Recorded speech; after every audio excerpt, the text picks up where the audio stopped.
The woods had always held a certain allure for me, a mystical quality that drew me deeper with each passing year.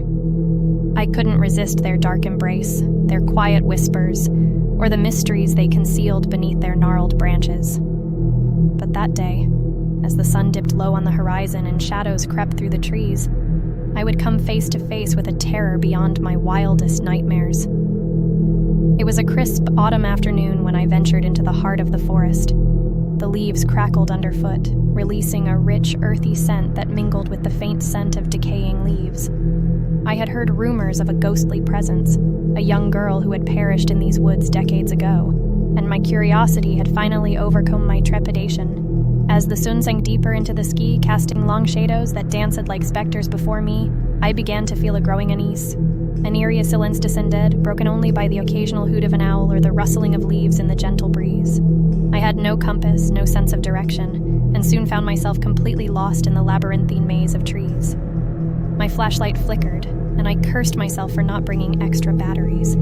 Panic gnawed at the edges of my mind as I realized I was truly alone in the darkness, with no way of finding my way back.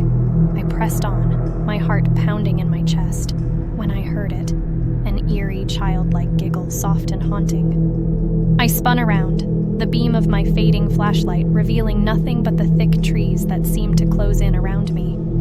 My breath came in ragged gasps as I tried to convince myself it was just my imagination playing tricks on me. But then, the laughter came again, closer this time, and unmistakably real. "Hello?" I called out, my voice trembling. "Is someone there?" No response. Only the relentless whisper of the wind through the leaves and the distant cries of nocturnal creatures. I took a cautious step forward, my footsteps echoing eerily in the silence. The darkness seemed to stretch endlessly before me, and I strained my eyes to catch any glimpse of movement. That's when I saw her, a pale, ethereal figure standing among the trees, her long, tangled hair obscuring her face. I couldn't move. Fear held me in its icy grip as I watched the girl slowly turn toward me. Her eyes were empty, hollow sockets that seemed to absorb what little light remained in the forest.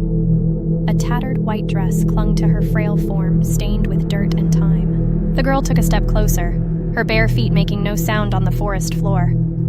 I wanted to run, to escape the nightmare that was unfolding before me. But my legs were frozen, my body paralyzed by the terror that emanated from her. With each step she took, the woods seemed to come alive. The trees creaked and groaned, their branches reaching out to her as if welcoming her presence. The wind howled through the leaves, carrying with it a mournful wail that sent shivers down my spine. As she drew nearer, I finally found my voice. "Who are you?" I croaked, my throat dry and constricted. She didn't answer, but her hollow eyes bore into mine, and I felt as if she were peering into the darkest corners of my soul. Her hand extended toward me, and I could see that her fingers were elongated, twisted like gnarled branches. In that moment, I knew I had to flee. I turned and ran, crashing through the underbrush, my heart pounding in my chest. I could hear her laughter echoing through the trees, growing louder and more deranged with each passing moment.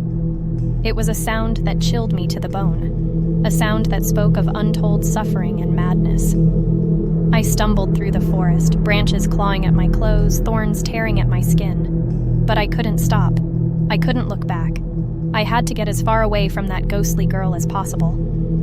Eventually, I burst through the trees and into a moonlit clearing. Gasping for breath, I collapsed to the ground, my body trembling with fear and exhaustion. The forest lay behind me, silent and still, as if the horrors I had encountered were nothing but a dark dream.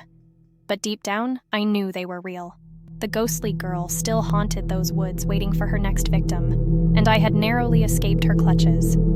As I lay there in the clearing, I couldn't help but wonder how many others had not been so lucky, how many others had ventured into those woods and never returned.